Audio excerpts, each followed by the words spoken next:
안녕하세요. 이혜진입니다. 오늘은 법의인류학적 관점에서 본 범죄 현장 조사에 관해서 말씀을 드리고자 합니다. 강의를 시작하기에 앞서 저에 관해서 간단히 소개하도록 하겠습니다. 저는 현재 국방부 유해발굴 감식단에서 감식관으로 임무를 수행하고 있습니다. 제 전공은 법의인류학으로 한국에서는 아직까지 매우 드문 학문이기 때문에 부득이하게 오늘 강의는 기본적으로 미국의 텍스트북 내용에 기초해서 진행되겠습니다. 실질적으로 아직까지 대한민국에서는 저와 같은 법의인류학자가 범죄 현장에서 의견을 전달하거나 활약하는 여건이 되지 않습니다. 그렇기 때문에 오늘 강의는 우리나라의 실정과 부분적으로 차이가 있습니다. 그러나 향후 우리나라에서도 법의인류학 학문이 범죄 사건 해결에 기여할 수 있다고 예측되기 때문에 오늘의 주제를 선택을 했고, 아울러서 국방부 유해발굴 감식단에서 제 현장 감식 업무와 유사한 부분이 있기 때문에 그러한 부분들에 관해서 여러분들이 쉽게 이해하실 수 있도록 설명을 드리도록 하겠습니다. 진행 순서는 보시는 바와 같습니다. 오늘 강의의 주제는 사망사건 조사 과정에서의 법의인류학자의 역할에 초점을 맞췄습니다. 이 과정은 사망 현장에서 시작되는데 정황에 따라서 사망 현장은 희생자의 신원확인은 물론 사망의 원인과 방식에 관한 실마리를 제공할 수 있기 때문에 중대한 증거적 가치를 제공할 수 있습니다. 따라서 인류학자들이 현장의 진행 방식을 정확히 이해한다면 범죄 현장 조사 과정에 완전히 융화될 수 있게 됩니다. 법의인류학자들은 최소 개체수 산정을 통해서 현장에 최소 몇 구의 시신이 잔존하는지, 예를 들면 한 구인지 그 이상인지와 같은 질문에 답할 수 있습니다. 법의인류학자들은 인고를 분석할 때 가장 먼저 골격의 부위와 방향을 확인해서 개체수의 중복이 있는지 여부를 확인하기 때문에 범죄 현장 조사에서도 그와 같은 관점에 매우 전문화되어 있습니다. 그리고 몰래 매장한 매장지를 찾거나 화재 현장, 다수 개체가 혼재된 집단 매장지 등 다양한 매장 환경에서 출토된 인구를 수습하는 일에도 매우 능숙합니다. 일반적으로 범죄 현장 조사에서 분석해야 될 주요한 주제들은 다음과 같습니다. 발견된 것이 골격인지 혹은 조직인지, 그것이 인골인지, 인골이라면 몇 개체인지, 이러한 질문은 특히 일반 현장에서보다 대량재해 현장에서 특히 분석해야만 되고 반드시 해결해야 될 주제입니다. 또한 사후 경과 시간이 얼마 정도 흘렀는지, 사후에 변형이 이루어졌는지, 또 모든 신체 부위가 수습되었는지, 마지막으로 그가 누구인지 신원에 관한 문제들이 주요 해결해야 될 과제들입니다. 범죄 현장에서 마주할 수 있는 여러 종류의 시체나 유해, 즉 인골들이 있는데 그 모두가 범죄 현장 조사의 대상이 되진 않습니다. 다시 말해서 법의학적 유해란 관련된 정황들의 법의학적 중대성을 드러낸 유해를 의미합니다. 반대로 법의학적 중대성이 없는 유해에 관해서도 살펴보도록 하겠습니다. 해부학적 모형, 전리품이나 기념품으로 획득된 인골, 선사 및 역사시대에 매장된 인골, 부적절한 소위 대충 매장돼서 노출된 인골들이 법의학적 중대성이 없는 인골들입니다. 먼저 해부 모형은 의대 학생 여러분들은 너무 익숙하실 겁니다. 해부 모형은 교육이나 연구 목적으로 만들어졌고 두드러진 몇 가지 특징들이 있습니다. 중점되는 목표에 따라서 골격 전체나 또는 부위별로 연결된 것이 있고 분리된 것도 있고, 정말 최근에는 다양한 모형들이 만들어져 있지만 두개골 부위에는 대개는 교육이나 부검 과정에서 섹션을 하는 흔적이 있습니다. 그리고 관절 부위가 와이어 등으로 연결이 되어서 고정되어 있는 경우가 많고, 특히 근육이 있는 곳에 색을 칠해 놓거나 표시가 되어 있고 명칭이 쓰여 있는 경우도 있습니다. 해부 모형에 관해서 얘기를 하다 보니까 한 가지 에피소드가 생각이 납니다. 제가 직접 겪은 건 아니고 들은 얘기지만 2000년대 초반에 미국 전쟁 포로 및 실종자 확인국인 DPAA 팀이 북한 지역에 들어가서 미군 전사자 유해를 발굴했습니다. 당시에 북한에서 미군에게 발굴을 허가해서 각종 사용료를 받고, 또한 미군 유해가 매장되거나 목격되었던 지점들을 제보해서 사례금을 받았는데, 그들이 제보한 현장에서 발굴된 유해 일부가 해부 모형의 형태를 띠고 있었습니다. 관절 부위가 모형의 형식으로 와이어로 연결이 되어 있고 명칭도 쓰여져 있었는데, 아마도 미군으로 추정되는 인고를 북한에서 발굴시기 이전에 해부학 교실에서 모형으로 활용했다가 미군들이 와서 미군 유해를 찾는다는 소식을 듣고 재빨리 다시 재매장해 두었던 것으로 추측되고 있습니다. 다음은 전리품 또는 기념품 인골입니다. 사실 대한민국에서는 이러한 것들이 거래되는 일이 제가 아는 바로는 없거나 매우 드문 것으로 추정이 되지만 여러 가지 전쟁을 많이 치른 미국에서는 종종 전쟁터에서 돌아올 때 적국의 전사자의 머리를 기념으로 가지고 들어오거나 해외 벼룩시장 같은 곳에서 장식품 목적으로 종종 거래된다고 합니다. 아래 사진들 중에서 좌측과 중간에 위치한 사진들은 태평양 전쟁기에 미군들이 일본군의 두개골을 전리품으로 획득해서 같이 사진을 찍은 것입니다. 우측의 사진은 기념품으로 거래되었던 두개골입니다. 현재는 미국에서도 전리품이나 기념품 용도로 인골을 소지하거나 수입 거래하는 것을 법적으로 금지하고 있습니다. 선사 및 역사 인골은 말 그대로 현대가 아닌 특정 지역이나 특정 시기, 즉 선사시대 또는 역사시대에 매장된 인골을 의미합니다. 무덤의 양식, 부장품의 종류, 관련된 문헌 등 다양한 요인들을 통해서 인골의 시간적인 출처를 확인할 수 있습니다. 보고 계시는 사진은 조선시대 인골입니다. 사진을 더 놓지 못했는데 조선시대 양반들은 유교 사상의 기초에서 대개 회광묘 또는 회경묘라고 불리는 독특한 매장 풍습을 가지고 있었습니다. 인골의 매장 양상에 그와 같은 시그니처가 관찰된다면 해당 인골의 시간적 정보를 추정할 수 있는 단서가 될 것입니다. 지금까지 보여드린 것들을 생각을 해보시면 이런 것들과 법의학적 중대성이 있는 범죄 현장에서 나오는 인골들이 혼동될 수 있을까라고 의문을 표하시는 분들도 있겠지만 제가 경험한 바에 의하면 예상치도 못하게 현장에서 마주할 수 있는 여러 인골들이 생각보다 혼동되는 요소들이 꽤 많을 수 있습니다.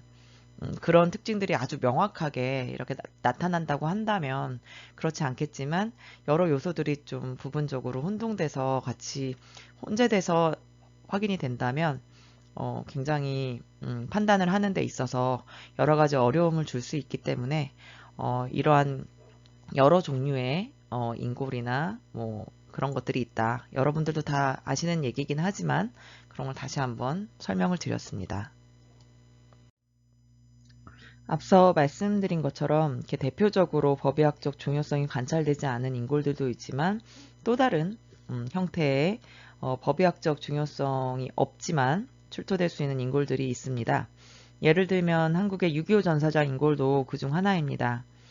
전사자 유해는 물론 큰 범주에서는 전쟁 범죄에 의한 희생자이긴 하지만 전쟁 이후 70년 이상 시간이 경과했고 그렇기 때문에 현재 사법권 영역에 포함되진 않습니다. 그러나 국가보훈적 차원으로 미수습 전사자 유해를 발굴하고 신원을 확인해서 유가족에게 돌려보내기 위해서 6.25 전사자 유해 발굴 등에 관한 법률이 제정이 되었습니다. 특히 이 법은 심지어 다른 법에 우선해서 적용될 수 있도록 되어 있습니다. 이 법에 근거해서 국방부 유해발굴감식단이 현재 전국 곳곳에서 전사 내용을 분석하거나 제보를 받는 등에 의해서 전사자 유해가 매장되었을 것으로 추정되는 곳에서 조사나 발굴을 진행하고 있습니다.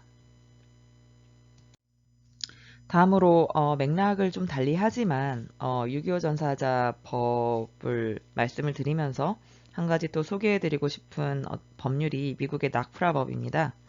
아시는 분도 있으실 텐데 낙프라 법은 미국 원주민 무덤 보호 및 반환에 관한 법률입니다.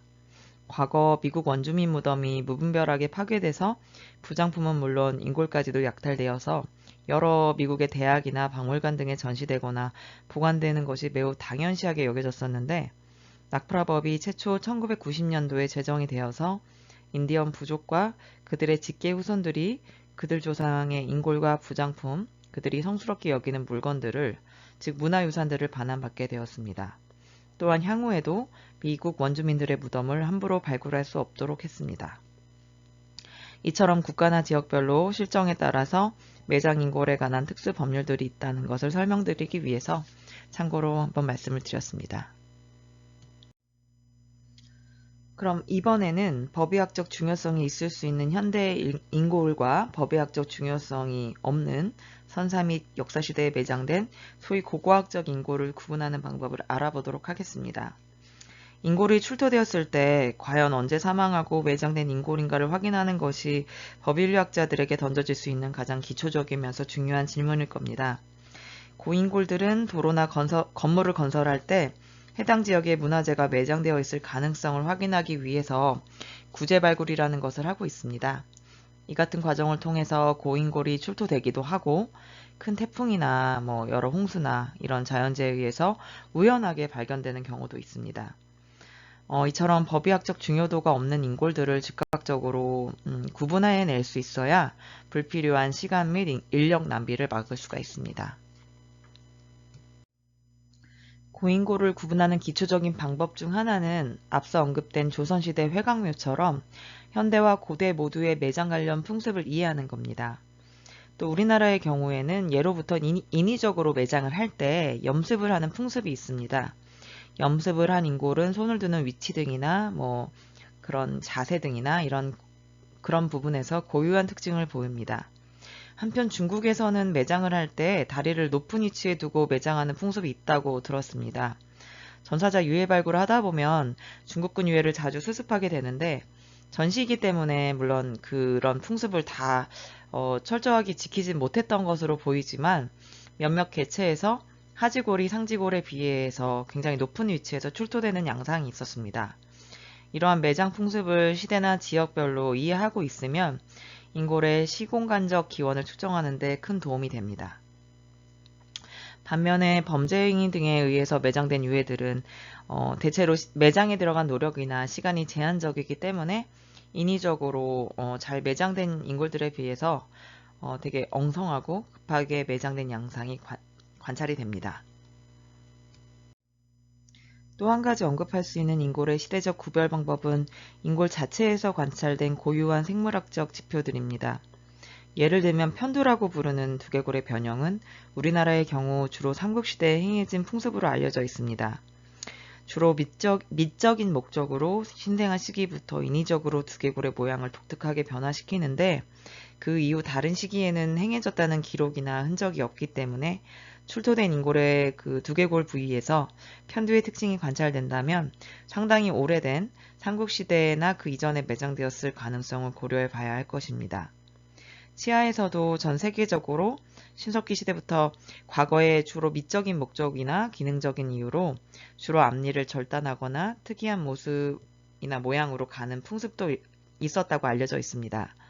마찬가지로 출토 인골의 치아에서 그러한 특징들이 관찰된다면 인골의 매장 시기에 관해서 추정할 수 있는 요소가 추가가 될 수 있을 것입니다. 한편 만일 인골의 사익구나 사출구, 베벌링이라고 하는 총기 및 화기류에 의해서 나타나는 매우 고유한 외상흔이 관찰된다면 고인골이라기보다는 총기 사용이 시작된 현대에 사망한 인골로 추정할 수 있을 것이고 자연사가 아니기 때문에 법의학적 중요성을 고려해야 할 것입니다. 또한 인골의 사후 변화 상태에도 하나의 단서를 제공할 수 있는데 예를 들어 골격에 연조직이 남아있거나 골격의 색이 연한 핑크색을 띠면 사망 후 경과시간이 짧다고 판단할 수 있기 때문에 최근 사망한 유해임을 짐작할 수 있습니다. 지금 보고 계시는 좌측 사진이 두개골의 인위적 변형을 나타낸 편두의 대표적인 형태를 띈 두개골의 모습이고 우측 상단은 치아의 여러가지 변형, 주로 간 형태, 무언가 문양을 넣은 형태, 그런 치아의 인위적 변형을 나타내는 것입니다. 아래 부분은 아시다시피 이제 화기류에 의해서 사익구와 사출구가 관찰된 두개골의 형태입니다.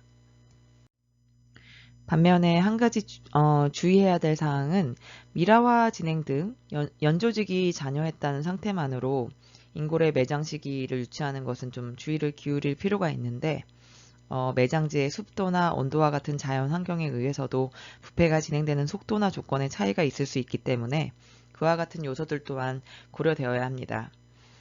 아시다시피 미국은 범죄 현장에서 사후 경과 시간을 되도록 정확히 추정하기 위해서 이른바 바디팜이라고 하는 야외의 법의학 실험시설을 텍사스나 테네시 등 여러 주의 대학에서 운영을 하고 있습니다. 이 실험을 위해서 사망 전에 기증을 약속받은 사람이 사망을 하게 되면 연구자가 직접 시체를 싣고 실험시설로 와서 실험 목적에 맞게 일정 조건에 두고 시간 단위로 부패가 진행되는 과정들을 기록합니다. 이와 같이 범죄 현장 조사에서 사망한 인골의 경과 시간, 시공간적 기원 또는 출처를 밝히는 것이 매우 중요하고도 때로는 어렵습니다. 이와 관련해서 마지막으로 실제 제 업무 경험 중 한 사례에 대해서도 말씀을 드리도록 하겠습니다. 보고 계신 사진은 이제 전사자 유해 발굴 중 제가 현장 감식을 진행했던 현장입니다. 전사자 유해 발굴을 할 때 6.25 전사자 매장 관련 정보를 알고 계신 분들을 통해서 제보를 활발히 받고 있는데 제보 지역에서 출토된 유해가 전사자를 추정하기가 어려운 경우가 종종 있습니다. 지금 소개해드리는 현장이 바로 그 중 하나였는데 이 현장은 제보자분께서 충남 모처로 양봉 작업을 하시다가 동굴에서 우연히 유해를 발견하고 제보를 하셨습니다. 이 지역은 저희가 판단했을 때 전사 지역에 포함되기 때문에 전사자의 가능성을 배제할 수 없어서 유해를 현장 감식했는데 작은 동굴에 골격이 산재되어 있어서 이분이 매장되었던 정황을 전혀 알 수가 없었고 감식 결과 30대 이상의 여성으로 추정이 되었습니다. 또 기타 전사자로 판단할 수 있을 만한 물품이 함께 출토가 되지 않았습니다.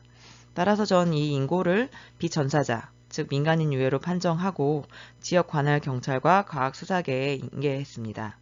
경찰 역시 그 결정에 동의를 했고 매장 정황상 법의학적 중요성을 배제할 수 없기 때문에 관련 부분을 수사하기로 협조했습니다. 다음은 인골을 수골이나 기타 비생물학적 물질들과 구별하는 방법을 살펴보겠습니다. 인골의 시대 구분 외에도 법인류학자들은 출토된 인골과 수골, 인골로 착각될 수 있는 나뭇가지나 돌, 플라스틱과 같은 비생물학적 물질들을 구별해냅니다.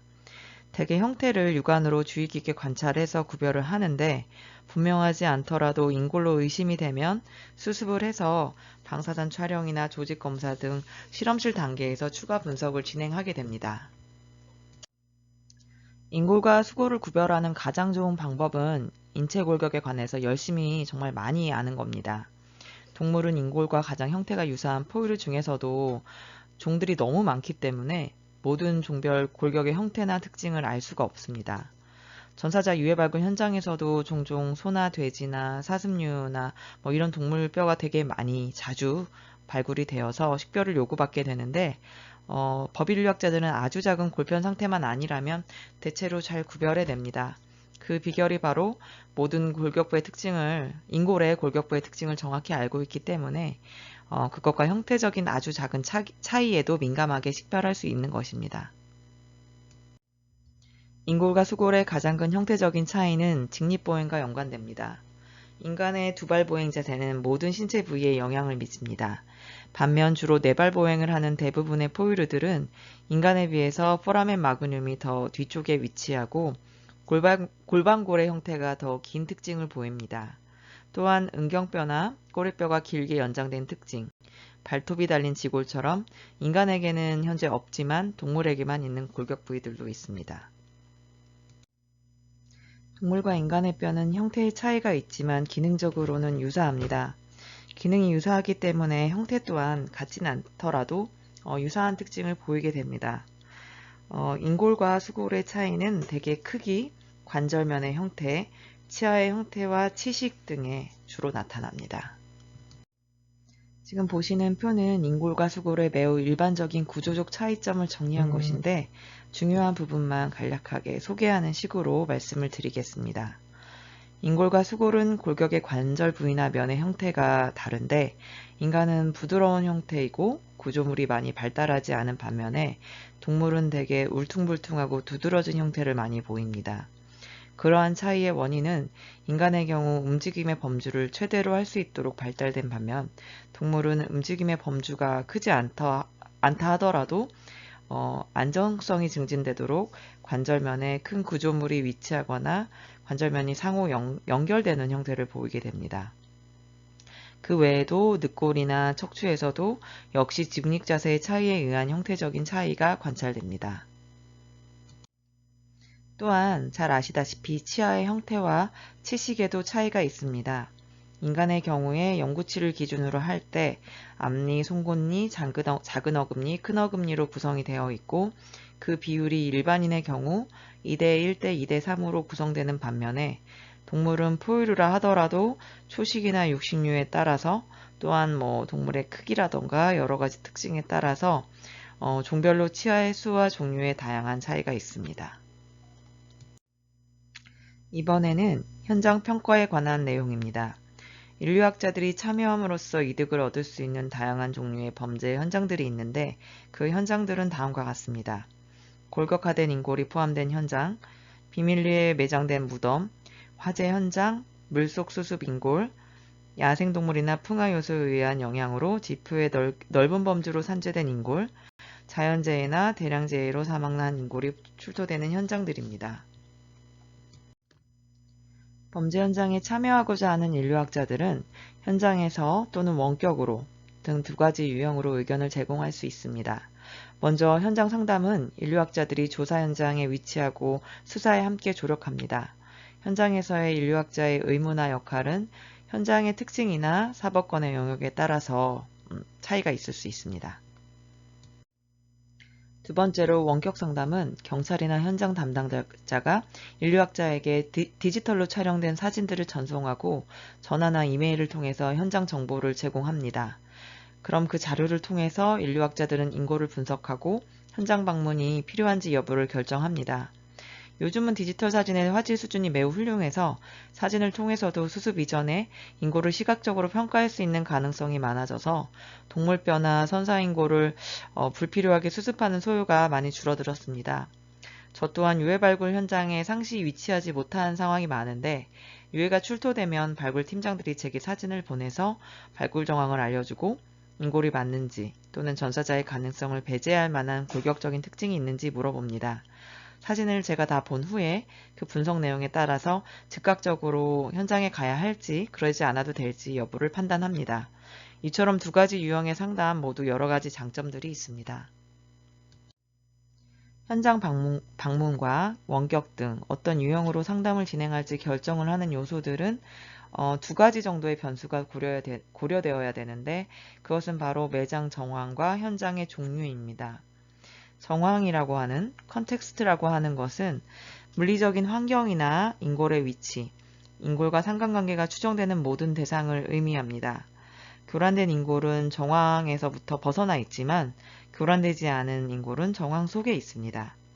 미묘하기도 하지만 중요한 차이가 이 정황에 따라서 결정되게 됩니다. 인시투라고 하는 원위치라고 번역할 수 있을 것 같은데 이 인시투라는 것은 사실 고고학에서 되게 많이 사용되고 있는 용어입니다. 이 의미는 완전히 제자리에 놓여 있는 인골을 의미하거나 교란이 있다 하더라도 확인된 모든 교란적인 요소가 자연적인 결과로 이루어진 것을 의미합니다. 이와 반대되는 개념이 as found라고 하는 해석하자면 원래 상태라기보다 발견된 상태대로 라는 뜻이 될 텐데 우연히 혹은 의도적으로 그렇게 의도된 인간의 행위에 따라서 인골이 교란된 상태를 의미합니다. 여기서 인간 행위라고 하는 것은 목격자나 제보자에 의한 것도 포함이 되고 때로는 조사관들에 의한 조사 활동에 의한 변화나 교란까지도 포함될 수 있습니다. 예를 들어서 목격하시거나 제보하시는 분들이 인골을 이제 확인하고 나서 수집하거나 본인이 스스로 이동시키는 경우들이 종종 있습니다. 그것이 이제 수사에 도움이 될 거라고 판단을 하시고 하시는 행위들인데 이런 것들이 다 교란 요소가 될 수 있습니다. 따라서 이제 이러한 교란이 확인됐다면 이러한 것이 언제 발생했는지 현장을 정확하게 아는 것이 현장을 정확하게 평가하는 데 필수적일 수 있습니다. 만약에 인골이 완전히 정황 밖에 위치하면 통상적으로 인류학자에 의한 현장 상담은 불필요한 편입니다. 만약에 그렇다고 하면 그 과정이 생략되고 바로 검시관이나 검시관에게 사진이나 수집된 물품들이 전달되게 될 가능성이 높습니다. 또한 인류학자에 의한 현장 상담이 필요한지 여부를 결정하는 것은 현장의 종류에 따라서도 달라집니다. 현장은 개방형과 폐쇄형 등 크게 두 가지 유형으로 분류가 됩니다. 오픈된 현장은 인골의 위치나 교란이나 산재 정도가 정확하게 알려지지 않은 것을 의미합니다. 오픈된 현장의 사례는 야생동물에 의해서 골격 일부가 약탈된 인골, 물속에서 발견된 골격 일부, 붕괴된 건물에서 발견된 불에 탄 시신 등이 포함될 수 있을 것입니다. 폐쇄된 현장은 고립되거나 구획된 범주 내에 있는 인골을 의미합니다. 예시로는 무덤이나 자동차 트렁크 내에 들어있는 시신이라던가 비닐봉지에 들어있는 시신 일부 등이 포함됩니다.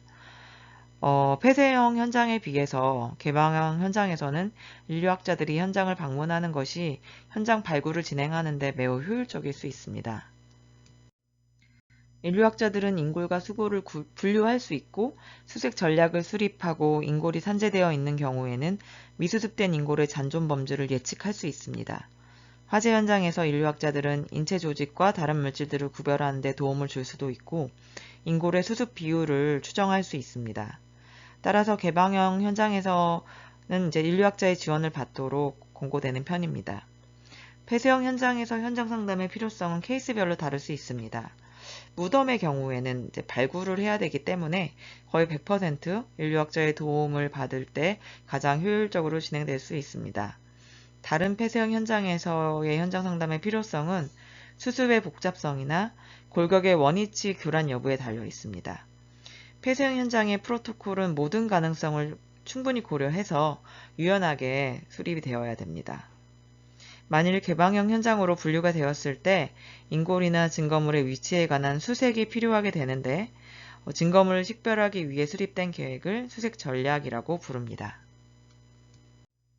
수색 전략 수립은 지형 분석 결과 개인 소지품이나 기타 물품들이 수집되는 정도, 해가 지기까지 남아있는 시간 등 현장에서 수집된 정보에 따라서 다릅니다. 수색에 사용되는 다양한 방법과 기술들은 아래 보시는 바와 같습니다. 다음 장에서 하나씩 살펴보도록 하겠습니다. 첫 번째로 시각 또는 보행 수색 방법인데 수색 방법 가운데 가장 기본적인 형태입니다. 조사관들이나 자원봉사자들이 미리 정해진 구역들을 말 그대로 걸어가면서 시각적으로 확인합니다. 보행 수색의 성공 여부는 참여자들의 관찰 능력이나 정해진 구역을 확인하는 데 사용된 수색 패턴에 달려 있습니다. 두 번째는 냄새 감지 견의 활용입니다. 우리에게 커데바 도구로 더 많이 알려져 있는 냄새 감지견들은 민간이나 경찰에서 보유한 특수 훈련견입니다. 주로 인간의 뼈나 아니면 시신이나 이런 냄새들을 이용해서 맡을 수 있도록 훈련을 받게 됩니다. 이 개들의 훈련의 수준과 개와 조련사의 정확도가 수색의 수준을 성공 가능성을 좌우합니다. 다음은 탐침을 활용한 수색법입니다. 프로브는 사진에서 보시는 것처럼 주로 속이 빈 긴 쇠막대기의 형태입니다. 이것을 밑으로 넣어서 토양 밑으로 넣으면 이제 그 밑에 토양이나 지층의 변화가 그 토층의 색에 따라서 저렇게 관찰될 수 있기 때문에 그 변화를 감지하는 데 사용되게 됩니다. 다음은 금속 탐지기입니다. 금속 탐지기는 다양한 금속 화합물의 존재를 확인하기 위해서 상업적으로 고안된 감지기입니다. 비록 금속 탐지기가 뼈를 감지할 수는 없지만 지퍼라던가 열쇠, 무기류나 화기류 등과 같이 인골하고 연관될 수 있는 물질의 위치를 감지해낼 수 있습니다. 유해 발굴에서도 금속 탐지기는 상당히 많이 사용하고 있는데 그 이유는 화기류를 포함한 군수품 다수가 금속 성분을 함유하고 있기 때문에 먼저 금속 탐지기를 돌려서 그런 금속 제품이 나오는 것을 확인해서 무기류들을 확인하고 그러다 보면 그 주변에서 이제 인골이 나오는 경우가 많이 있습니다. 따라서 전사자 유해 발굴에서는 발굴 전, 중, 후, 전 과정에서 굉장히 유용하게 빈번히 사용하고 있습니다.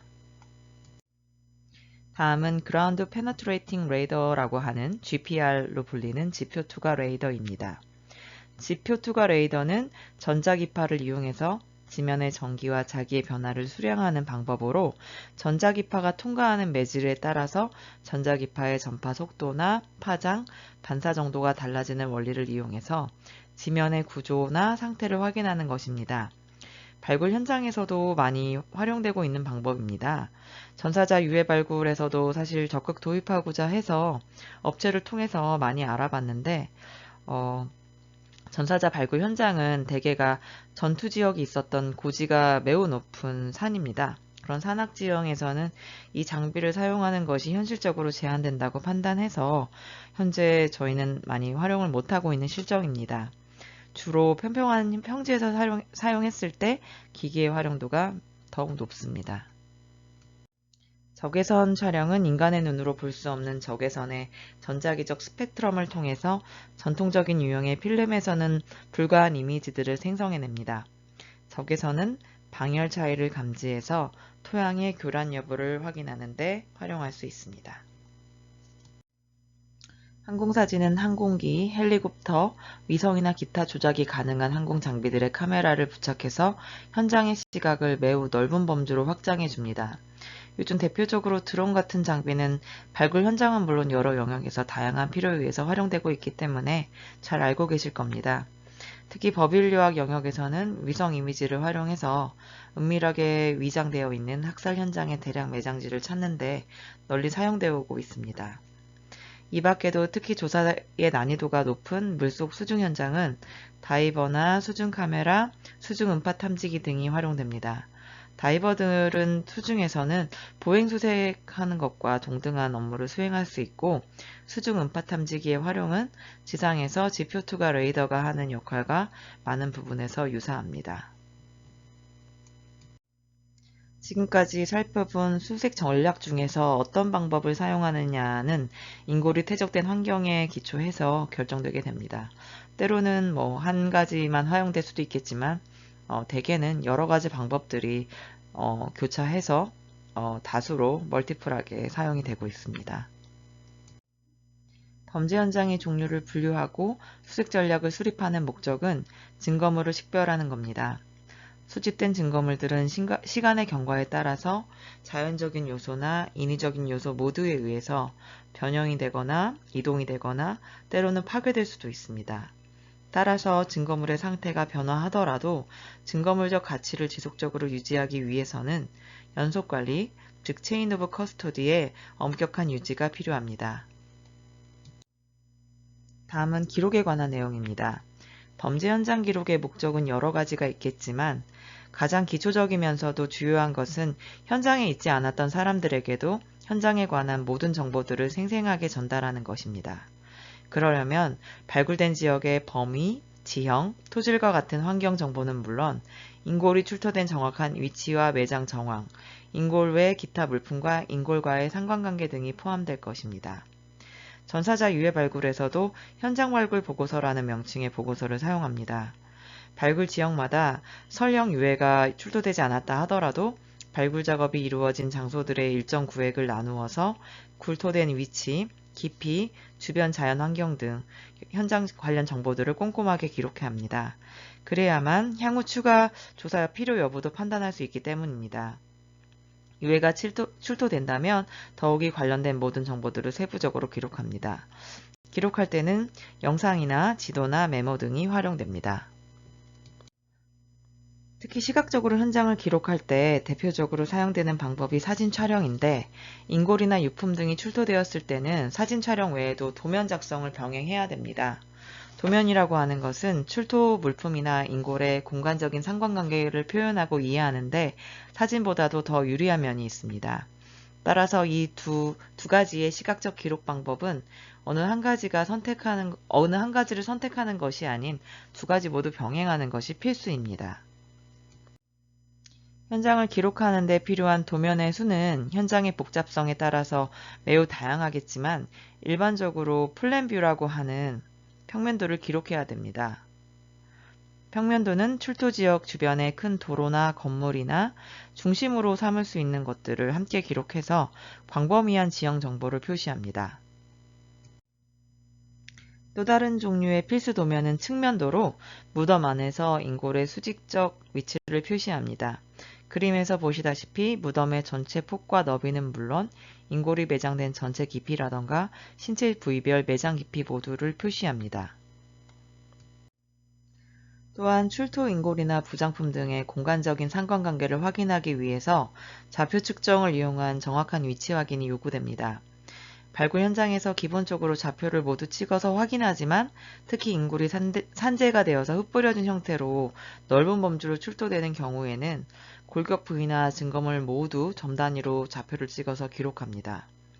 또한 항공기 추락과 같이 조사 영역이 매우 넓은 경우에는 발굴 현장에 실을 이용해서 그리드라고 불리는 일정 동일한 간격으로 나뉘어진 격자판을 만듭니다. 현장에서는 소위 실을 띄운다고도 얘기합니다. 그리드를 활용하면 도면을 작성하기가 매우 수월하기 때문에 전사자 유해 발굴에서는 조사 영역이 매우 넓지 않더라도 그리드 방법을 많이 사용하고 있습니다. 특히나 유해가 다수의 유해가 혼재되어서 출토되는 경우에는 개체 식별 등에 활용하기 위해서도 이 그리드 사용이 매우 필수적입니다. 지금 보시는 사진이 발굴 현장에서 그리드를 쳐서 활용하고 있는 사진입니다. 이번에는 무덤에 집중해서 살펴보도록 하겠습니다. 현장에서 무덤에 관한 정보를 기록하는 빈도가 인류학자들에겐 매우 흔한 경우이기 때문입니다. 먼저 살펴볼 무덤은 은닉을 위해서 은밀하게 배정된 무덤인 클랜데스틴 그레이브입니다. 이러한 무덤은 공격자가 범죄 사실을 은폐하고자 하는 의도로 만들었기 때문에 다른 사람이 알아보지 못하도록 표식이 되어 있지 않고 매장 사실을 숨겨야 하기 때문에 시신을 매장하고 무덤을 조성하는데 보편적인 무덤에 비해서 시간이나 노력을 최대한 짧게 들이는 경우가 많습니다. 미국의 경우에는 클랜데스틴 그레이브를 발굴한 인류학자들이 법정에서 무덤을 형성하거나 복토하는데 얼마나 많은 노력이 들었을 것으로 추정되는가 하는 질문을 많이 받는다고 합니다. 그와 같은 질문에 의견을 증명하기 위한 증거로서 앞서 말씀드린 지도나 도면이나 이렇게 현장에서 작성된 기록물들을 통해서 설명을 하게 됩니다. 물론 한국에서는 현재까지 법인류학자가 법정에 서서 범죄 관련 증언을 하는 일이 없지만 저의 경우에도 개요 부분에서 잠깐 언급했던 바와 같이 출토된 인골의 매장 정황, 무덤의 특징을 확인해서 사망자의 신원을 추정하는 의견을 제시합니다. 저의 경우에는 업무의 특징상 주로 비전사자인지 전사자인지 여부를 판단하는 경우가 대부분이지만 이러한 것들을 판단하기 위해서는 무덤의 형태와 규모, 특징들을 전체적으로 확인하고 기록을 해야 됩니다. 어떤 무덤이든 간에 무덤을 조사한 사람은 깊이나 너비와 길이 등 최소 무덤의 전체적인 면적을 알아야 됩니다. 이 부분을 기록하기 위해서 첫째로 무덤 발굴 전에 지면의 높이를 기록해두고 다음으로 무덤 안에서 인골이 노출되었을 때 그 높이를 측정합니다. 이 두 가지 측정값은 지면으로부터 인골이 매장된 전체적인 깊이를 알려줍니다. 마지막으로 인골을 무덤에서 제거한 후에 생토가 드러난 후에 한 번 더 측정을 하게 됩니다. 생토란 교란되지 않은 지면으로 형성된 무덤의 가장 낮은 깊이를 알려줍니다. 이 마지막 측정 결과는 무덤의 길이와 너비를 포함해서 발굴된 무덤의 전체 면적을 계산할 수 있도록 합니다. 생토를 측정한 후에는 금속 탐지기 등을 통해서 화기류나 다른 추가적인 증거물이 없는지 무덤 바닥면을 다시 한 번 더 확인을 하게 됩니다. 한편 발굴을 진행할 때 한쪽에서는 무덤에서 제거된 모든 토양 중에서 혹시 증거물이 누락되지 않았는지 확인하기 위해서 채질, 즉 스크리닝을 합니다. 채질에 사용되는 채 구멍의 크기는 토양의 종류나 증거물의 크기나 종류에 따라서 다양하게 선택해서 사용합니다. 예를 들어서 발굴지가 고운 마사토로 주로 이루어졌다면 다른 토질에 비해서 더 좁은 크기의 채를 사용해야 될 겁니다. 또한 누락 가능성이 있는 찾아야 할 증거물의 종류가 치아나 단추나 아주 작은 크기일 경우에 역시 이 메쉬의 크기가 더 조밀한 것을 사용해야 될 것입니다. 또한 현장에서 인류학자는 생명력이 짧은 이피머럴한 증거물 가능성도 고려를 해야 됩니다. 이러한 종류는 예를 들면 타이어 자국이나 가해자의 발자국 같이 쉽게 없어질 수 있는 증거물을 의미하는데 하지만 아마 이것은 범죄가 발생한 지 얼마 되지 않은 현장에 국한된 증거물이 될 것이고 세월이 많이 흐른 즉 전사자 유해 발굴 현장에서는 고려하기 어려운 종류의 증거물이 될 것 같습니다. 발굴 조사가 완료되면 조사관들은 공공의 안전을 위해서 무덤을 다시 복토를 하게 됩니다. 고고학과 법의학적 정황에서 사용되는 방법이나 해결해야 될 문제들이 대부분 유사하지만 이렇게 해결해야 될 문제의 수준이나 목표가 다르다는 것을 반드시 이해해야 됩니다. 인류학이란 학문은 고고학과 긴밀히 연관되다 보니까 대개 법인류학자들은 고고학적인 어떤 기초에 따라서 발굴하는 방법을 훈련을 받게 됩니다. 저 또한 학부 때 고고미술사학과를 전공했고 그 안에서 고고학을 배우고 인류학을 배웠습니다. 그러다 보니까 발굴 현장이나 발굴이라는 어떤 용어가 사용되는 현장에는 앞서서 무덤 발굴에서도 이제 법인류학자들이 투입되는 것이 효과적이라고 말씀드린 것처럼 이렇게 고고학적인 어떤 수준에 기초해서 훈련을 받게 되는 사람들이 많이 투입이 돼야지 더 매끄럽게 진행되는 것은 사실입니다. 하지만 법의학적 현장에서 고고학적 전통적인 방식을 무조건적으로 적용하는 것은 부적절할 수 있습니다. 법의학적인 발굴은 좀 더 변형되면서도 유연한 발굴 전략을 도입해서 사례별 특징에 기초해서 수립이 되어야 됩니다. 결국 고고학 발굴이나 법의학적 조사 모두 기본적으로는 인간 행위를 복원하고 이해하기 위한 과정이면서 증거물들의 위치와 상관관계를 정확하게 기록하도록 요구가 됩니다. 아울러 미래에도 향후의 분석 가능성도 염두에 두어야 됩니다. 법의학과 고고학적 정황 사이의 다양성들은 이러한 목표들이 충족되는데 적절한 정도로 유연하게 사용되어야 할 것입니다. 보고서 작성은 공식적인 기록이고 현장 진행 과정을 나타내 줍니다. 따라서 보고서는 현장에서 확인된 정보를 요약하면서도 연대기적으로 발생한 사건들을 기록하고 수집된 증거물 목록과 분석에 사용된 방법, 참여한 사람들의 목록 또한 포함이 되어야 됩니다. 앞서 말씀드린 지도나 도면, 사진들도 모두 포함이 되어야 됩니다.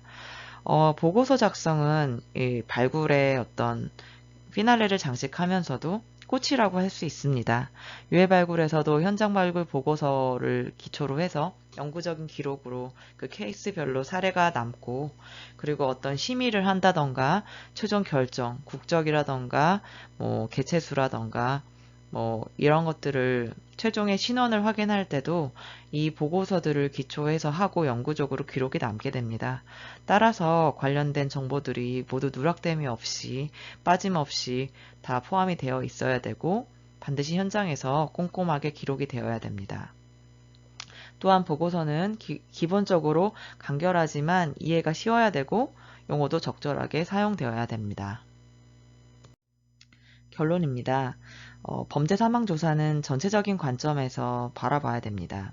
현장 조사에서 법인류학자들이 골격을 분석하는 것 이상의 역할이 사실상 요구가 되는데 인류학자들은 사망 현장 조사가 효율적으로 진행될 수 있도록 도움이 될 만한 중요하고 충분한 정보들을 제공해내야 됩니다.